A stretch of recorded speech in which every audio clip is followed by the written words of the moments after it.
എല്ലാവർക്കും പുതിയൊരു വീഡിയോയിലേക്ക് സ്വാഗതം. അപ്പോൾ നമ്മളുടെ എന്താ പറയുക, വഴുതനങ്ങ തീരെ കായ പിടിക്കുന്നില്ല. ഒരുപാട് ഇല ഉണ്ടായിട്ട് നിൽക്കണ കാരണം തോന്നണം അതിൽ പൂവ് വിരിയുന്നുണ്ട് ഇതിൻ്റെ അടിയിൽ. പക്ഷെ പരാഗണം നടക്കാത്തത് കൊണ്ടാണ് തോന്നുന്നത് ഉണ്ടാവാത്തത്. ഇല കൂടുതലാണ്. അപ്പോൾ നമ്മളെന്താണ് ഇത് കംപ്ലീറ്റ് ഇല ഇന്ന് നമ്മൾ ഇങ്ങോട്ട് കട്ട് ചെയ്ത് കളഞ്ഞു. കംപ്ലീറ്റ് ഇല കട്ട് ചെയ്ത് കളഞ്ഞിട്ട് അതൊക്കെ പൂവൊക്കെ ഇതിൻ്റെ ഇലയുടെ അടിയിലായിരുന്നു നിന്നിരുന്നത്.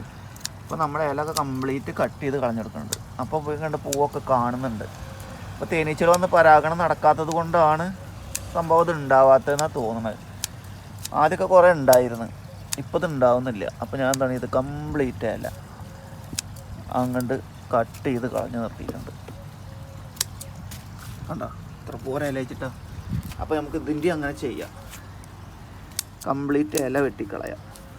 ഇല ഉള്ളതുകൊണ്ട് ഇലയുടെ അടിയിൽ ഇതിന് ഇപ്പോൾ ഇല നമ്മൾ വളം ചെയ്തിരുന്നു. വളം ചെയ്ത് നോക്കുമ്പോൾ ഒരുപാട് ഇല വന്നു നോക്കുമ്പോൾ കായപിടുത്തം കുറവാണ്. അപ്പോൾ നമുക്ക് എന്ത് ചെയ്യാം, ഇല കംപ്ലീറ്റ് അങ്ങോട്ട് കളയാം. എന്തായാലും ഇത് ഉണങ്ങിപ്പോകത്തൊന്നുമില്ല, കാരണം ഷുവറാണ്. അല്ലാതെ ഒരു വഴി നമുക്ക് കാണുന്നില്ല. കാരണം നമ്മളെന്നും നനക്കുന്നുണ്ട്, വളം കൊടുക്കുന്നുണ്ട്. ഇതുമൊന്നും കിട്ടാതെ നമ്മൾ നനച്ചിട്ട് എന്താ കാര്യം? നമുക്ക് കറി വെക്കണമല്ല, നമുക്ക് കറി വെക്കാനൊന്നും കിട്ടാതില്ല. എന്ത് നമ്മൾ നട്ട് കഴിഞ്ഞാൽ അതിമ ഉണ്ടായി നിൽക്കുന്നത് കാണാനുള്ള ഒരു സംതൃപ്തി അതൊന്ന് വേറെ തന്നെയാണ്. അപ്പോൾ നമ്മൾ നടുന്ന് നനക്കുന്ന് വളം ചെയ്യുന്നു, അപ്പോൾ അതിമ എന്തെങ്കിലും ഒന്നും ഉണ്ടാവണ്ടേ? അപ്പോഴല്ലേ നമ്മുടെ മനസ്സിനൊരു സന്തോഷം ഉണ്ടാവുള്ളൂ. അപ്പോൾ അതുകൊണ്ട് നമ്മളിത് കംപ്ലീറ്റും ഇലയും വെട്ടി അവനങ്ങോട്ട് മൊട്ട അടിച്ച് നിർത്തുകയാണ്. ഇല വേണ്ട. എന്നിട്ട് കായ പിടിക്കുമെന്ന് നമുക്ക് നോക്കാമല്ലോ. ഇല്ലെങ്കിൽ പിന്നെ നമുക്ക് ഇത് പറിച്ച് വേറെ ഏതെങ്കിലും നടേണ്ടി വരും. വഴുതന ഈ ഐറ്റം നമുക്ക് ഒഴിവാക്കേണ്ടി വരും. ഇത് വെള്ള വഴുതനയാണ്, വെള്ളമല്ല, നമ്മളെ പുത്തരിച്ചുണ്ട മോഡലാണിത്. അപ്പോൾ ഈ ഒരു ഐറ്റം നമുക്ക് പിന്നെ ഇവിടെ നിന്ന് ഒഴിവാക്കേണ്ടി വരും. മറ്റേ നമ്മളെ സാധാ വഴുതനങ്ങ നമ്മൾ നടേണ്ടി വരും എന്നാണ് തോന്നുന്നത്. കാരണം ഇപ്പോൾ നല്ല ഉണ്ടാവുന്ന ഒരു ഐറ്റമാണ്, പക്ഷെ ഇപ്പോൾ വെച്ചിട്ട് എന്താ സംഭവിച്ചതെന്ന് അറിയില്ല. അപ്പോൾ അതാണ് നമ്മൾ ഇല കംപ്ലീറ്റ് ഒഴിവാക്കി കൊടുക്കുന്നത്. ഇനി ഉണ്ടാവില്ല നോക്കാമല്ലോ, കണ്ടില്ലേ? അപ്പോൾ നമ്മൾ ഇങ്ങനെ ഇതാക്കി നിർത്തിയിട്ടുണ്ട്. ഇനി അവിടെ ഉണ്ട് 1-2 എണ്ണം, അതും നമുക്ക് ഇതുപോലെ തന്നെ ചെയ്യണം. നമ്മുടെ ഉരുളൻകിഴങ്ങൊക്കെ അതവിടെ ഉഷാറായിട്ടുണ്ട് കേട്ടോ, കണ്ടില്ലേ? ഏകദേശം അങ്ങനെ ആയിട്ടുണ്ട്. ഇതാ അവിടെ ഉണ്ട് വഴുതനങ്ങ. ഇത് നമുക്ക് വെട്ടിക്കളയണം. ഇല വേണ്ട, ഇല ഉണ്ടായിട്ട് കാര്യമില്ല.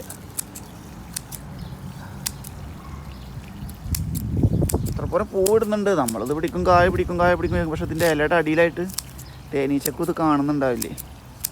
ഇലയുടെ അടിയിലല്ല പോയി കിടക്കുന്നത്, കണ്ടില്ലേ? അപ്പോൾ ഇതൊക്കെ ഇലയുടെ അടിയിലാണ് നിൽക്കുന്നത്, കണ്ടില്ലേ? അപ്പോൾ ഇതൊക്കെ വെട്ടിയപ്പോഴാണ് തെളിഞ്ഞത്. അതൊക്കെ ഉണ്ട് കംപ്ലീറ്റ് ഇല. എന്നിട്ടും കായ പിടിക്കുന്നില്ല എന്നുണ്ടെങ്കിൽ നമുക്ക് ഒഴിവാക്കാം, പിന്നെ ഒരു കാര്യമില്ല.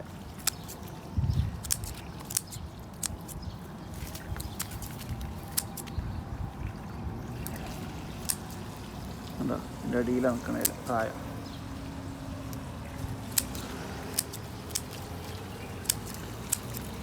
ഇവിടെ ഒരു കായപ്പം ഉണ്ടായിട്ടുണ്ടായിരുന്നു, കണ്ടില്ലേ?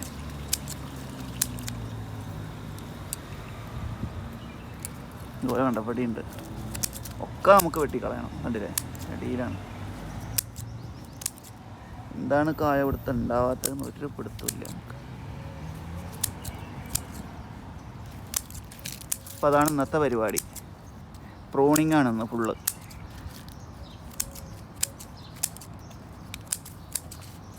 ഇവിടെ ഒരെണ്ണം പിടിച്ചിട്ടുണ്ട്, കണ്ടില്ലേ? ഇവിടെ നിന്ന് പഴുത്തിട്ടുമുണ്ട്.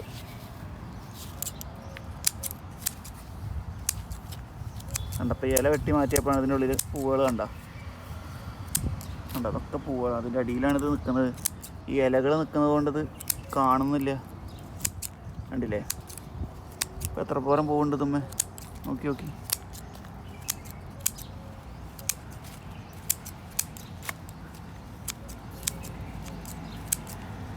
ഇനിയെങ്കിലും പരാഗണം നടക്കട്ടെ. അപ്പോൾ വീഡിയോ ഇഷ്ടമായ എല്ലാവരും ലൈക്ക് ചെയ്യുക, ഷെയർ ചെയ്യുക, കമൻറ്റ് ചെയ്യുക. Okay, by.